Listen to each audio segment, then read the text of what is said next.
अमरावतीच्या मेळघाटातल्या चिखलदरा तालुक्यातील डोमा इथे आदिवासी शासकीय आश्रमशाळेमध्ये मुलींना भूतबाधा झाल्याच्या अफवेमुळे मुलींनी शाळा सोडल्याचा प्रकार समोर आलाय।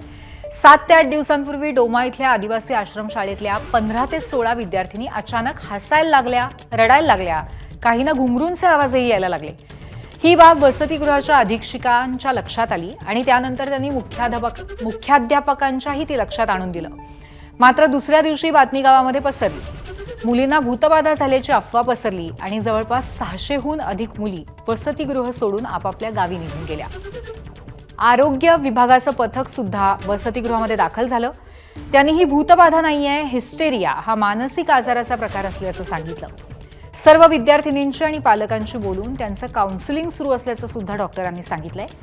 मुलींना त्यांचं समुपदेशन करून शाळेत परत आणण्याचे प्रयत्न सुरू आहेत, अशी माहिती मुख्याध्यापक चौधरी यांनी दिली आहे।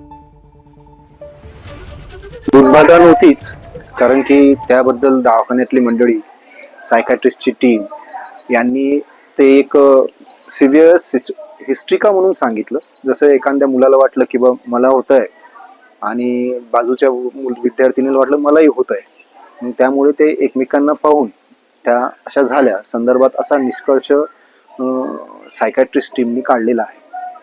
त्या सर्वच मुलींची तब्येत चांगली आहे, आम्ही त्यांच्या संपर्कात आहे। त्या संदर्भात अनिसची पण टीम येऊन गेली। अनिसच्या टीमनी एकताईला पण व्हिजिट दिली आणि काल त्यांनी मला सांगितलं की त्या सर्व मुली चांगल्या आणि त्या सगळ्या मुली शाळेत यायला तयार आहेत।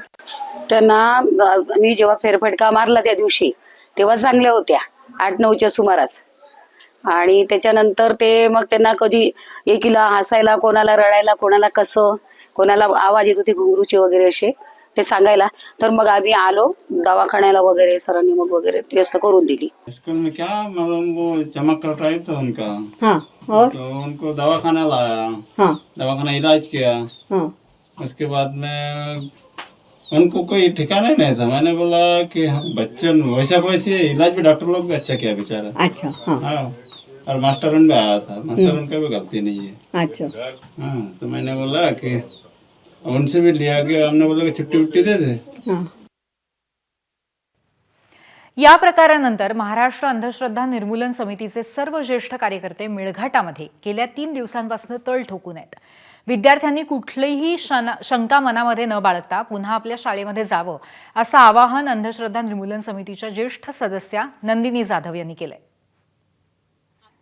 आमचं मत एवढंच आहे की ह्या भागातल्या ज्या मुली आहेत त्यांचं शिक्षण होणं फार गरजेचं आहे आणि त्यांचं शिक्षण अर्धवट होऊ नये, पूर्ण शिक्षण होणं फार गरजेचं आहे। त्यासाठी म्हणून महाराष्ट्र अंधश्रद्धा निर्मूलन समिती भरपूर पाऊस आहे, अगदी रस्ते व्यवस्थित नाही तरी पण त्या प्रत्येक भागामध्ये जाऊन मुलींचं प्रबोधन करत आहे। त्यांनी परत शाळेमध्ये जाण्यासाठी त्यांना विनंती केली आणि सर्व एकताईच्या गावच्या सर्व मुली शाळेमध्ये जाण्यासाठी तयार झालेले आहेत।